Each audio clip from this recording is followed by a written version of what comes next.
The only other thing from this show on Friday that, really the only great thing, because Smackdown was not a good show, but save for one thing.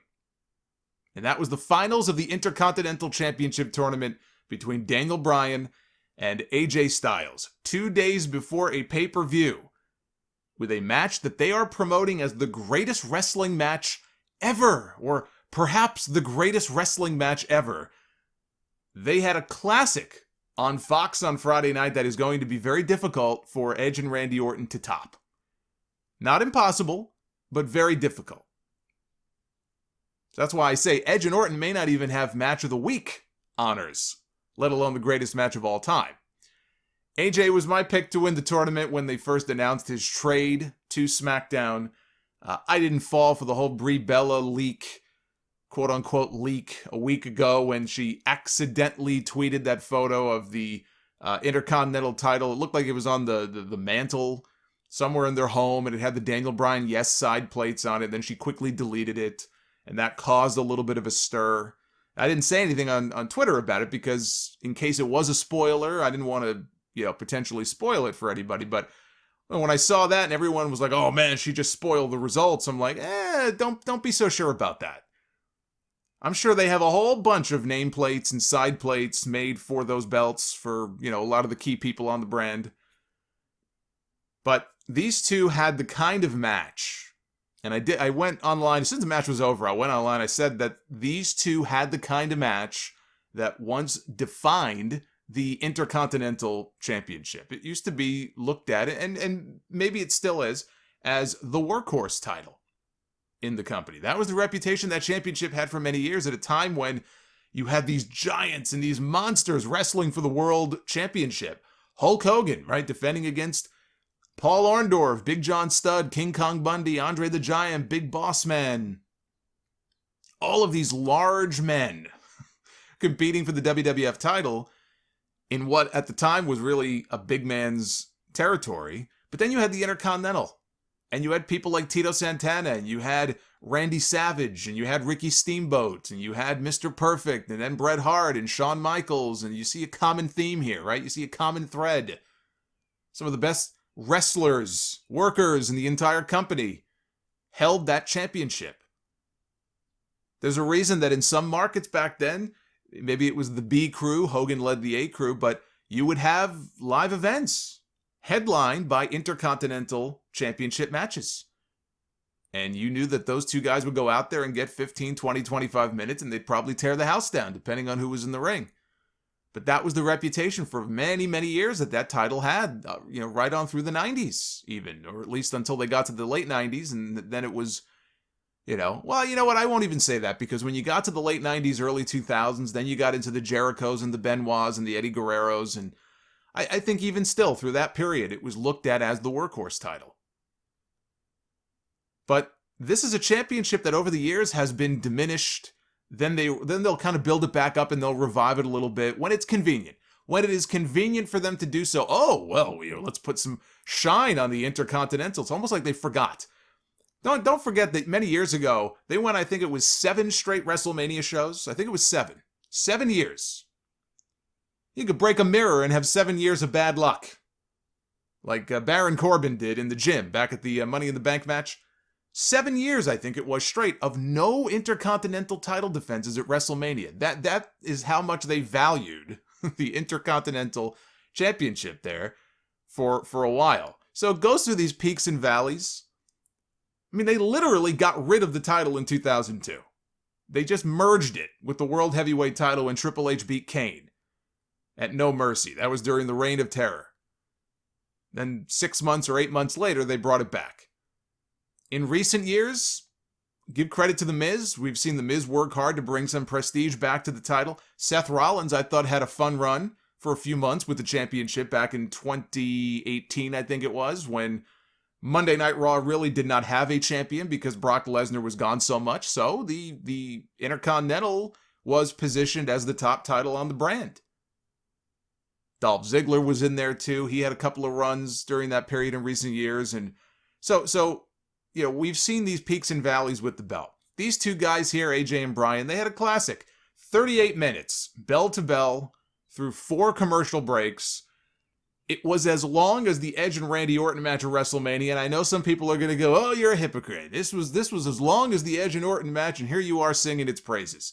The difference is I was never bored.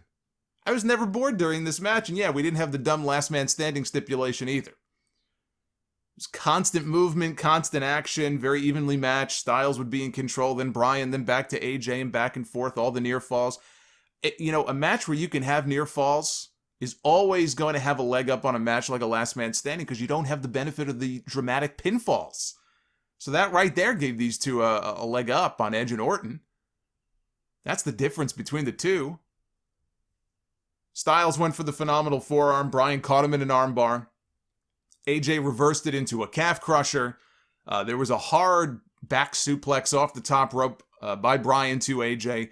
Later on, Bryan locked on the yes lock. Styles made it to the ropes. My favorite spot of the whole match was Bryan. He was setting up in the corner for the running knee. He's doing the whole yes thing with his hands. And he comes running out of the corner, and as he runs and kind of leaps up at AJ catches him, like almost in position for a power bomb, but then he drops him down and turns it into a Styles clash. That was pretty cool. Couldn't capitalize on it, but he did eventually set up for the phenomenal forearm. He nailed it, and that is what won him his very first Intercontinental title. I'm sure somewhere Sheamus is green with envy that AJ has the one championship that he still does not have on his resume. Not counting the big blue belt, Sheamus has never been the Intercontinental Champion. Now AJ Styles, he can say that he is. This was easily the best WWE television match of the year so far, and it'll be in the conversation, I think, for Match of the Year honors once this horrendous year is finally over. These two men did that title proud. I know there were some people who were upset, because I saw it all up and down my timeline, people who were upset that they didn't close out the show, they didn't headline Smackdown on Friday night. That didn't bother me so much, I'll tell you why. Didn't bother me because, first of all, I understand why they did that. Neither man is on the Backlash card tonight. Daniel Bryan is not wrestling tonight. AJ Styles is not defending, at least as I'm recording this, AJ Styles is not defending the championship tonight. So if they're not on the card for what was a Smackdown show, it was meant to be a go-home show to a pay-per-view, I kind of get it. Like, these two aren't even on the card tonight. They wanted Braun Strowman in the main event, which he was. He tagged with Heavy Machinery. They beat Dolph Ziggler, Miz, and Morrison. Whoop-de-friggin-do. Otis won with I think it was the Caterpillar on Ziggler. But the other benefit to not having these two close out the show, given that it ran through 4 commercial, I couldn't believe it ran 4 commercial breaks, is that you never knew when the match was going to end. Right? You know what time the show is going to end, but you know there's a main event yet to come. But when it's kind of positioned in the middle of the show like that, now it's run through the 3rd and the 4th commercial break, it's like, shit, like how long are they going to go? Are they going to go until 9:45 and leave 10 minutes for the main event? It's kind of open-ended a little bit as far as, hey, when's the match going to end? If they close the show with it, then you know that you're just looking at the clock like, it's 9:55. It's 9:56. Any second now, this match is going to come to an end. Like, nobody is denying that this is not a main event on any show anywhere in the world. But I'm okay with it not closing. I didn't look at it as being that big of a deal. Really, you want to know what I think? This should have been the match to headline Backlash tonight.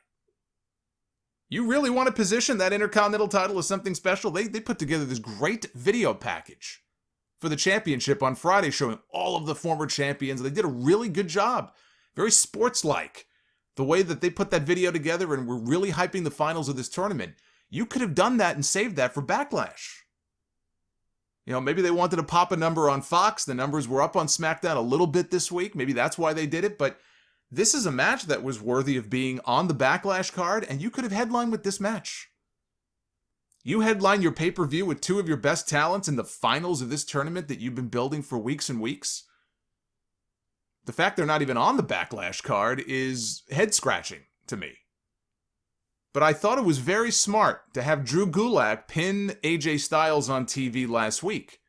Because now that AJ is the champion, it sets up Gulak perfectly to be his first challenger. He can now claim that he has a win over the champion and that he should be first in line for a crack at that title. And then there's Matt Riddle. Matt Riddle, we now know, will make his Smackdown debut, or I guess debut, as he would say, this Friday night. Too soon to jump into Styles and Riddle. I mean, we already see Karrion Kross has been in NXT for, 2 seconds, and apparently he's going to be challenging soon for the NXT Championship. You can't do that with everybody. Too soon to jump into AJ and Riddle. Let Riddle rack up a few wins. Let him establish an identity for himself on the show. Not everybody knows who he is. And a few months from now, if AJ is still the champion, which, hopefully he will be, let him have some good matches, some good TV matches and defenses against some people. You then build to Matt Riddle maybe challenging AJ Styles for the Intercontinental title. I mean, that's a match that I'd love to see. I don't know if SummerSlam might be too soon for that. Probably is. Maybe sometime in the fall. But that would be the direction that I would work towards.